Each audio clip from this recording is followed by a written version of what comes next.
Do you find yourself caught up in the core subjects and struggling to find time in order to encourage children to be creative? Do you find that developing creativity is sometimes missed out in your classroom due to your commitments with other subjects? If so, then this is the perfect video for you, because I'm going to be talking to you today about how you can weave creativity into any lesson at any time.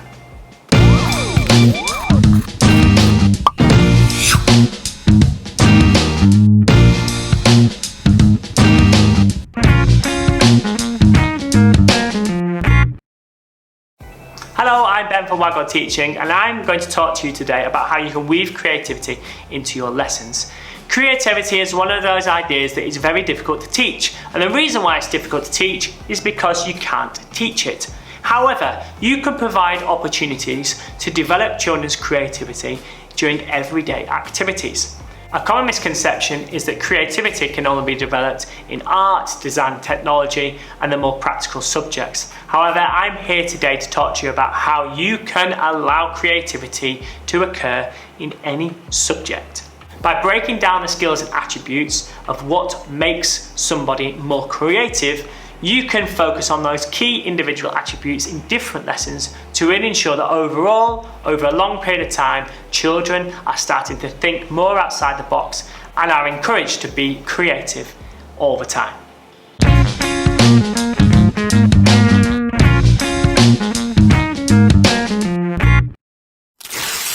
So I have broken down creativity into 4 key parts, and the first one is idea creation. The ability to come up with ideas. And these ideas don't have to necessarily make sense. They don't necessarily have to even be realistic ideas. It's just the ability to come up with answers and ideas to form some form of solution. And with this is all about risk taking. In every lesson that we teach, we ask children for ideas and answers, but more often than not, we're looking for one particular answer that is already in our head. We're not always looking for random ideas. Even when we're asking children for more open-ended ideas, we know behind in the back of our heads we're focusing on one particular route for our lesson. That's great when we're focusing children's learning on one idea and concept, but when we're asking the children to be creative, we want to remove the fear of children getting the answer wrong. And so when children are coming up with creative ideas, we need to be able to remove the idea that an idea is wrong or right, and give them an opportunity to just come up with random ideas. This generally appears in mind mapping exercises where children can come up with lots of different ideas around one particular focus. The best way to develop creativity during these type of exercises to allow children to come up with ideas is to remove the activity from being subject specific. So try and have a mind mapping exercise at the beginning of the day when the children come in not linked to any particular form of learning. It could be a silly idea that the children are trying to solve. For example, what would happen if Superman forgot to fly? The children can then come up with lots of random ideas of how they could support Superman and how Superman could still be a superhero and save the world even if he lost the power to fly. This open-ended task doesn't have any preconceptions of what is right or wrong. It's silly and will allow the children to just generate random ideas in order to problem solve. Interestingly enough, in order to allow the children to be more creative, research would suggest that children should go away independently, think of ideas, and then come back together as a group. During social situations, some children can hide away and fear ridicule if they suggest an idea that is perceived as too silly or too daft or too unrealistic. Therefore, if you allow children to go away and think independently, that barrier has been removed. And so once the children have vocalised and written down their idea, they can come and present that to the class with less fear of being judged for what they've suggested as an idea. And this concept can be taken into lots of different activities. For example, when the children are coming up with story ideas in literacy, or they're coming up with new vocabulary, or perhaps they're thinking of new science investigations, I would always suggest the children go away and think independently before they come back as a team to share their ideas. This way we're encouraging that creativity and removing those fears and barriers that perhaps can exist within group settings. The next key idea or concept that builds into creativity is upgrading ideas. Once children have come up with an idea, it's really important for children to develop the idea that they can upgrade their ideas, or perhaps even replace an idea with a better one. Sometimes as children, when you've got one idea, it's your idea and you want to keep hold of it and you think it's the best, but sometimes it perhaps isn't as effective as somebody else's. What really helps with this is success criteria. What does that idea need to have within it in order to meet the certain criteria that you have identified as a teacher? For children to be able to leave an idea and move on to a better one, they need to always refer back to that success criteria. And again, this is about removing the fear of getting things wrong or an idea not being quite as good as another one. And this is where collaboration comes in. The idea that we're all here to get the best idea and to contribute together.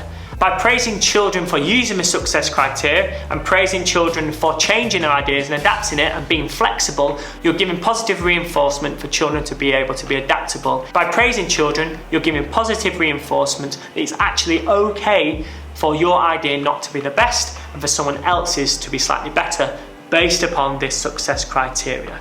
Positivity is really key. So for example, you may have asked all the children to come up with lots of ideas of how they can describe a monster with lots of different vocabulary. So for example, in an English lesson, when you're describing a monster, you may have asked all the children to come up with lots of different words that they can use to describe this scary monster.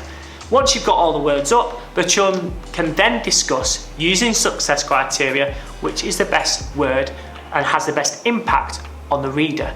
This can all be to do with tone and the meaning of the word. Once the children have debated, they can then choose and select the word that has the greatest impact on the text. This is a great way to model what the children should be doing when they're being creative with their writing and weighing up the pros and cons to different forms of vocabulary. The next key aspect to creativity is rule breaking, the idea that children can think outside of the box. This is not about encouraging children to break school rules.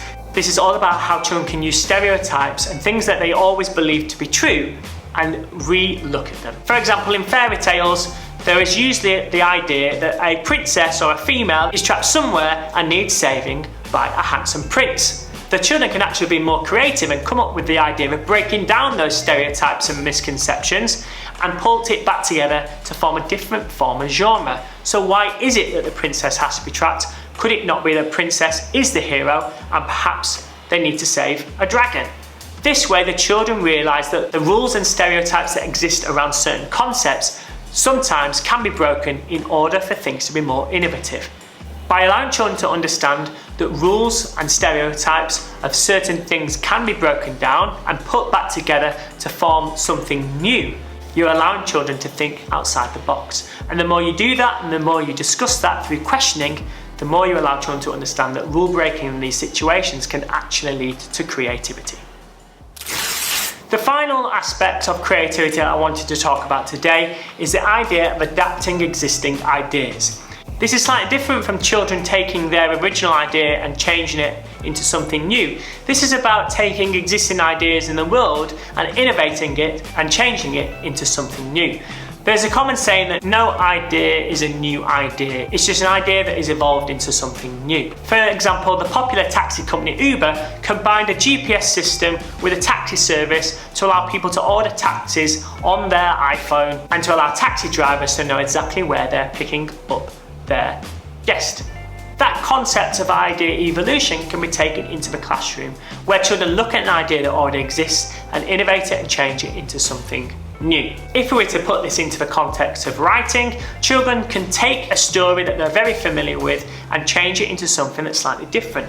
For example, here in Dubai, the children learn about the three billy goats gruff, who cross a bridge, trick a troll in order to reach the other side. They then innovate that story and turn it into the three camels crossing the wadi. It's the same story, but they're using their pre-existing knowledge about the local environment and their familiarity with the story to evolve the story into something new. And it's that concept of children evolving ideas that already exist that shows them that they can change and adapt things as they go through their learning.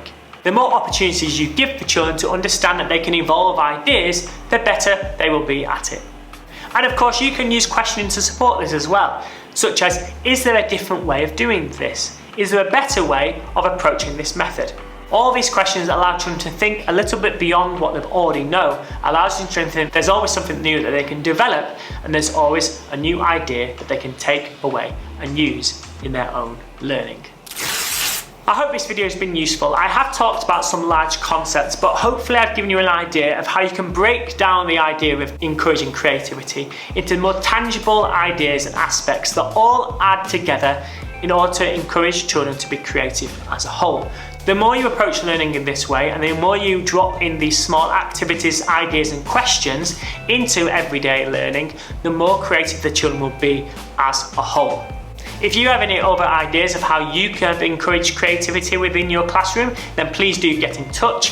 Please make sure you subscribe to our YouTube channel. Please make sure you check out my website, www.wadwellteaching.com, where you will find many more articles all about teaching and learning.